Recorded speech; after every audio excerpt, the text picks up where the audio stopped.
Yes.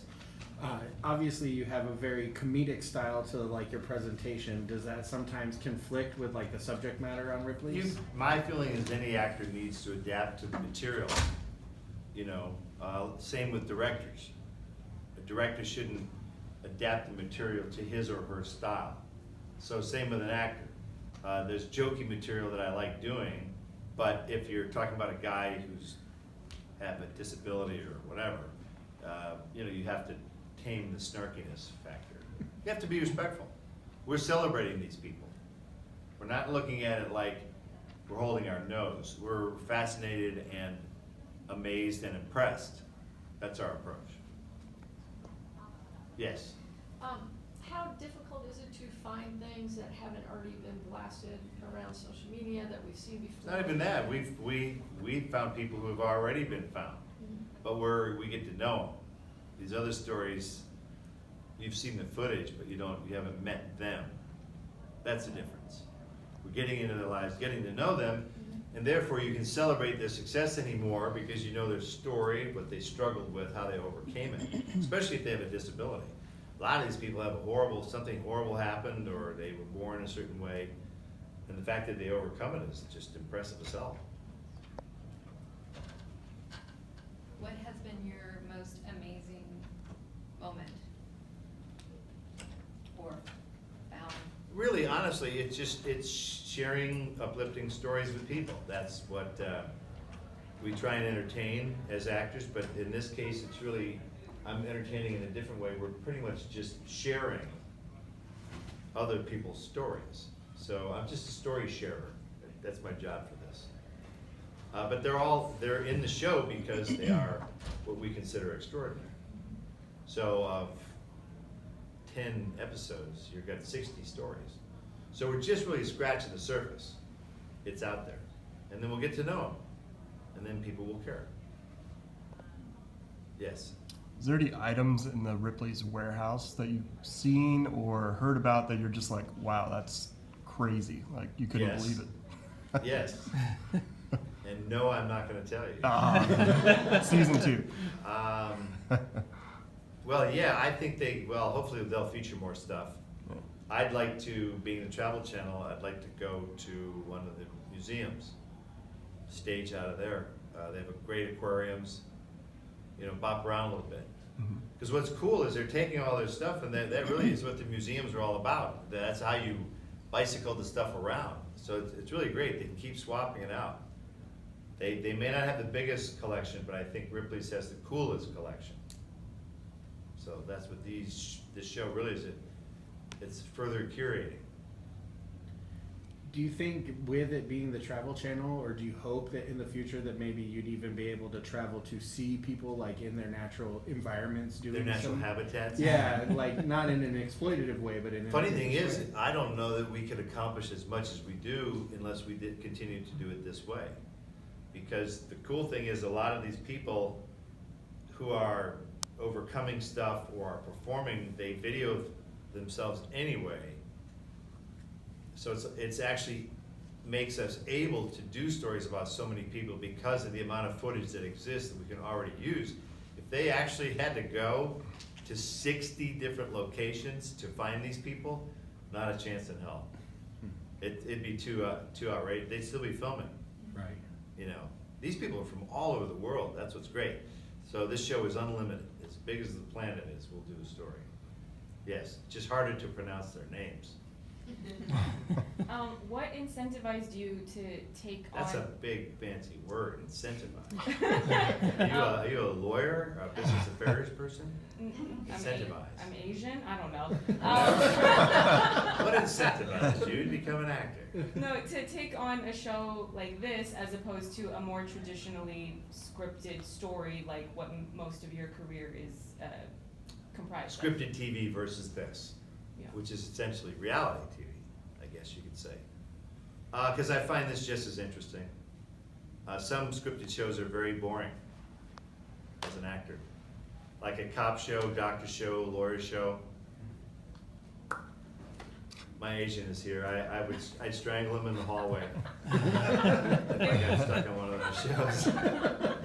Bruce, what happened? You killed your agent. Yeah, I was in the 12th season of that procedural show, and I lost it.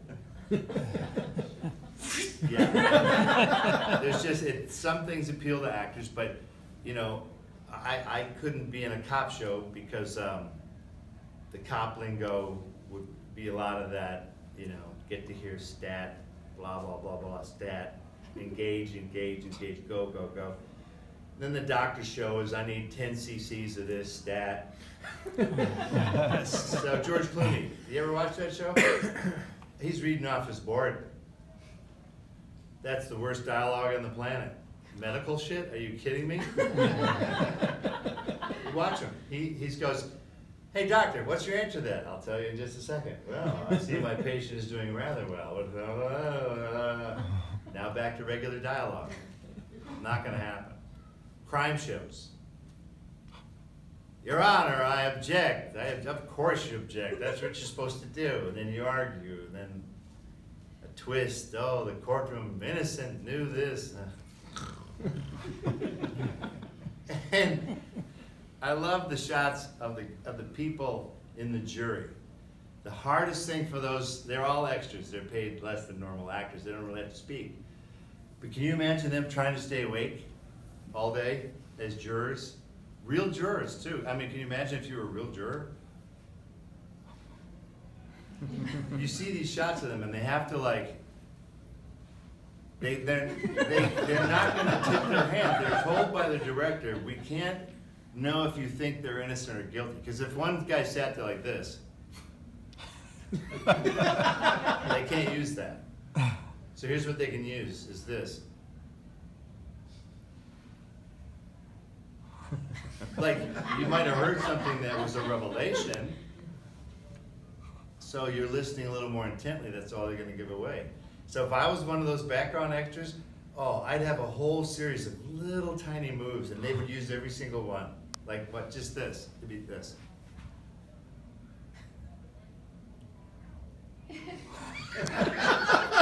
They'd use that 3 seconds. The editor would be thanking me. I don't want to be on that show. I feel like So why did I pick this show?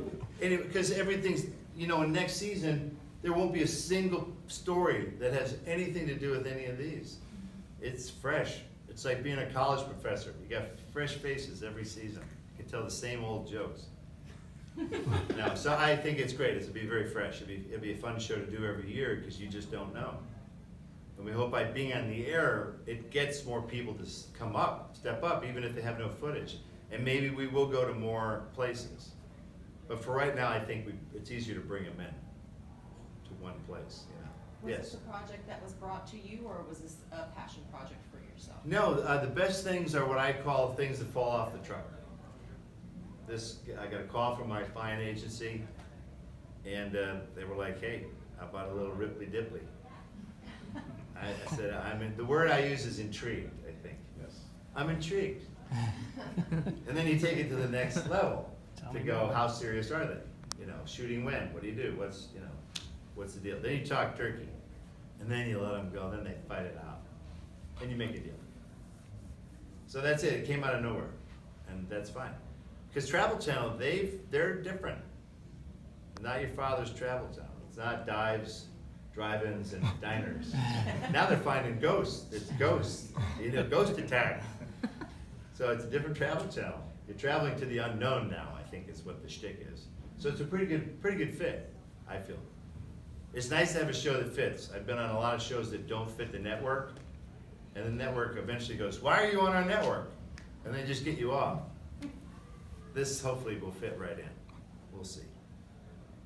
So are you going to be doing any movie work alongside this? Or Yeah, of is course. This, Hell yeah. what do you got in the crazy? pipes? I got some stuff in the pipes.